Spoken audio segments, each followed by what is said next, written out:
जय शिवराय मित्रांनो मेडाकडे सोलर पंपासाठी अर्ज केलेल्या लाभार्थ्यांना आता पेमेंट करण्यासाठीचे ऑप्शन दाखवण्यात आलेले आहेत आणि याच्याच अंतर्गत पेमेंट कसं करायचं का याचबरोबर मागेल त्याला सौर कृषी पंप योजना अंतर्गत अर्ज केलेल्या शेतकऱ्यांना देखील पेमेंटचे मेसेज आलेले आहेत। त्यांनी सुद्धा पेमेंट करायचं का याच्याबद्दल विचारल्या जाणाऱ्या प्रश्नाची माहिती आजच्या व्हिडिओच्या माध्यमातून जाणून घेण्याचा प्रयत्न करणार आहोत। मित्रांनो, राज्यामध्ये सोलर पंपासाठी राबवले जाणारे सर्वच्या सर्व योजना एकत्रित करण्यात आलेल्या आहेत। मागेल त्याला सोलर या योजनेच्या अंतर्गत या पोर्टलच्या अंतर्गत आता सर्व लाभार्थ्यांना या सोलर पंपाचा लाभ देण्यासाठी सुरू करण्यात आलेले आणि याच्याच अंतर्गत पूर्वी ज्या लाभार्थ्यांच्या माध्यमातून मेडाकडे अर्ज केलेले होते अशा लाभार्थ्यांना देखील आपला अर्ज पूर्ण करण्यासाठी पेमेंटची ऑप्शन दाखवण्यात आलेली आहे। काही जणांना मेसेज देण्यात आलेले तर काही जणांना मेसेज न देता सुद्धा त्या अर्जामध्ये पेमेंटची ऑप्शन दाखवण्यात आलेली आहे। मित्रांनो, याचप्रमाणे मागेल त्याला सौर कृषी पंप योजनेच्या पोर्टलवरती सुद्धा आता अर्ज केल्यानंतर शेवटची ऑप्शन येते ती म्हणजे पेमेंटची। जोपर्यंत पेमेंट होत नाही तोपर्यंत हा अर्ज ड्राफ्ट स्वरूपामध्ये राहत आहे आणि पेमेंट केल्यानंतरच हा अर्ज पूर्ण होत आहे।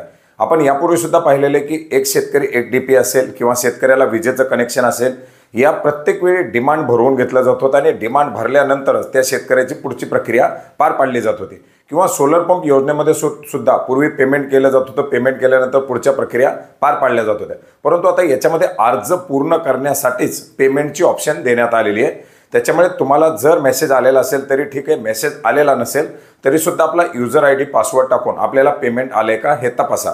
आता बरेच जण मेडाच्या वेबसाईटवरती जाऊन तपासण्याचा प्रयत्न करतात, मेडाच्या ॲप्लिकेशनवरती महावितरणच्या ॲप्लिकेशनवरती लॉग इन करण्याचा प्रयत्न करतात तर त्या ठिकाणी युअर ॲप्लिकेशन नॉट शॉर्टलिस्टेड दाखवलं जातं, युअर ॲप्लिकेशन इनकम्प्लीट दाखवलं जातं। त्याचबरोबर मेडाच्या वेबसाईटवरती चेक करत असताना, लॉग इनवरती चेक करत असताना तुमचा अर्ज हा महावितरणकडे हस्तांतरित करण्यात आलेला आहे, जवळच्या महावितरण कार्यालयात संपर्क करा असं सांगितलं जातं। मग अशा परिस्थितीमध्ये पेमेंट कसं करायचं, अशा परिस्थितीमध्ये आपल्या अर्जाची स्थिती कशी चेक करायची हे सुद्धा आपण समजून घेण्याचा प्रयत्न करणार आहोत। मित्रांनो, याच्यासाठी तुम्हाला मागेल त्याला सौर कृषी पंप योजनेचं जे पोर्टल देण्यात आलेलं आहे त्या पोर्टलवरती यायचं आहे। या पोर्टलची लिंक तुम्हाला या व्हिडिओच्या डिस्क्रिप्शन बॉक्समध्ये देण्यात आलेली आहे। मित्रांनो, या पोर्टलवरती आल्यानंतर आपण पाहिलेले की वेळोवेळी याच्यामध्ये सर्व माहिती आपण पाहू शकता आणि याच्याच अंतर्गत एक ऑप्शन देण्यात आलेली आहे लाभार्थी सुविधा। या लाभार्थी सुविधामध्ये पहिली ऑप्शन आहे अर्ज करण्यासाठी। जी नवीन अर्ज असतील तर याच्यात आपण अर्ज करू शकता।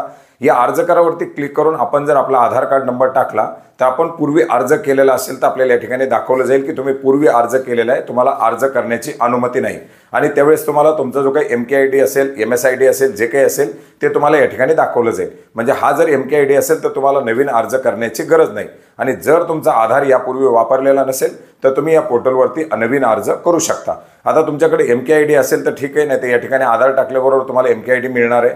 हा MKID घेऊन तुम्ही लाभार्थी स्थितीमध्ये यायचे। मुख्य पृष्ठावरती अर्ज करायच्या खाली तुम्हाला लाभार्थ्याची सद्यस्थिती पाहावरती ऑप्शन देण्यात आलेले, त्याच्यावरती क्लिक करायचं। त्याच्यावरती क्लिक केल्यानंतर तुमचा जो काही MKID असेल, जो तुम्ही मेडाकडे अर्ज करताना भरलेला असेल किंवा आता आधार नंबर टाकल्यानंतर मिळालेला असेल तो या ठिकाणी एंटर करायचा आहे। तो एंटर करून सर्च केल्याबरोबर तुम्हाला लाभार्थ्याचं नाव, मोबाईल नंबर, आधार नंबर ही सर्व माहिती आणि तुमचा अर्ज हा ड्राफ्ट स्वरूपामध्ये आहे, तुम्हाला पेमेंट करावं लागेल अशा प्रकारे दाखवलं जाईल। आता याच्यामध्ये क्लिअर सूचना दिलेली आहे। बऱ्याच जणाला डाऊट असतात, विहीर नाही, बोर नाही, संमतीपत्र जोडलं नाही, अशा परिस्थितीमध्ये जर असाल तर या ठिकाणी पेमेंट करू नका। परंतु तुम्ही जर हा अर्ज पूर्णपणे व्यवस्थित भरलेला असेल, अटी शर्ती तुम्हाला माहीत असतील तर तुम्ही याच्यामध्ये जे काही पेमेंटची ऑप्शन दिलेली आहे त्या पेमेंटच्या ऑप्शनवरती क्लिक करू शकता।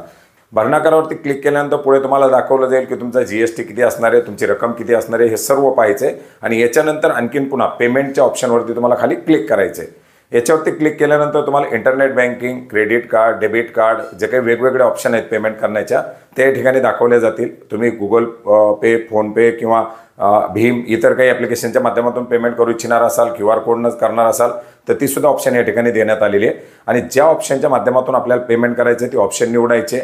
त्याचा जे काही ट्रान्झॅक्शन ID असेल तो सर्व आपल्याला या ठिकाणी माहिती दिली जाईल आणि याच्यानंतर आपलं पेमेंट करायचं आहे। आता पेमेंट केल्यानंतर आपला हा अर्ज पूर्ण झालेला आहे, आपला अर्ज पूर्ण स्थितीमध्ये झालेला आहे असं आपल्याला या ठिकाणी दाखवलं जाईल। आपला अर्ज पूर्णपणे सबमिट होणार आहे। म्हणजे पूर्वी अर्ज सबमिट केल्यानंतर आपण पेमेंट केल्यानंतर पुढच्या प्रोसिजरला जात होतो, परंतु आता पेमेंट करून आपला हा पूर्ण अर्ज जमा करायचा आहे आणि त्याच्यानंतर आता तुम्हाला तुमच्या पुढच्या प्रक्रिया पार पाडता येणार आहे। आता हे पेमेंट झाल्यानंतर पुन्हा एकदा तुम्ही लाभार्थी सुविधामध्ये येऊ शकता।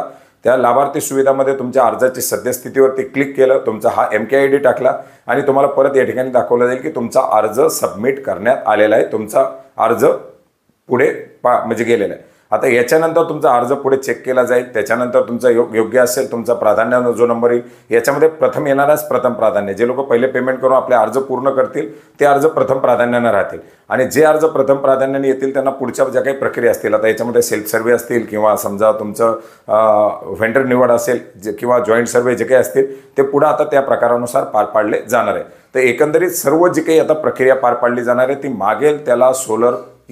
मागेल त्याला सौर कृषी पंप योजना या पोर्टलच्या माध्यमातूनच पार पाडली जाणार आहे।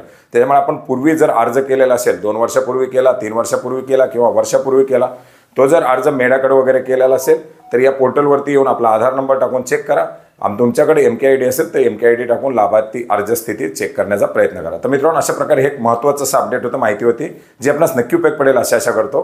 भेटूयात नवीन माहितीसह नवीन अपडेटसह। धन्यवाद।